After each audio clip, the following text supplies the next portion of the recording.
Good morning सगळ्यांना। आजचा दिवस तुम्हाला सुखात समृद्ध आणि आरोग्यदायक जाऊ दे ही स्वामीचरणी प्रार्थना। आता मस्त आपल्याला स्वामींना नैवेद्य दाखवायचा आहे त्यांच्या आवडीचा। छान इथं मी कुकर लावून घेतलेला आहे। इथं मी आता पीठ मळते। सकाळ सकाळ खूप घाई गडबड असते। मी स्वामी चरित्र पारायण ठेवलं आहे, तर मला आता स्वामींच्या आवडीचा अगोदर नैवेद्य करून घ्यावा, नैवेद्य दाखवावा, नंतर मग आपलं वाचन करावं। आता मस्त इथं मी पीठ मळून घेतले, बघू शकता।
इथं पीठ मळून झालं मस्त। आता कुकर झाला, वरणाला फोडणी देऊन झाली। आता मस्त ते मी ना घेवड्याची शेंग बनवते।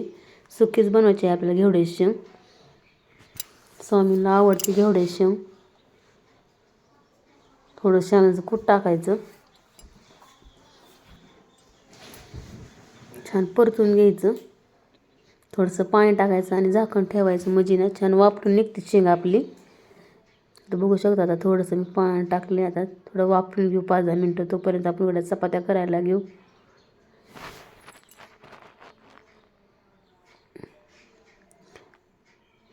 पीठ छान भिजले, बघू शकता। इथं मस्त तेल आणि पाणी लावून लावून चांगलं मळलं ना, घेतलं ना मळून चांगलं, तर छान चपात्या फुगतात आपल्याला, एकदम लुसलुशीत चपात्या छान बनतात। बघू शकता किती असं एकदम मऊसूत झालं, मस्त भिजते पीठ। अगोदर पीठ भिजून घ्यायचं आणि नंतर मग भाजी हे वरणाला फोडणी वगैरे द्यायची, तोपर्यंत पीठ आपलं छान भिजतं। आता मस्त आपण चपात्या लाटून घेऊ, मस्त बघू शकता। इथं एकदम टम्म फुगतात चपात्या, पीठ छान भिजलं। त्यामुळं पाणी आणि तेल टाकू टाकू मळायचं, घट्ट कधीच पीठ नाही मळायचं। छान आता फुलके बनवून घेऊ 2 मस्त असे।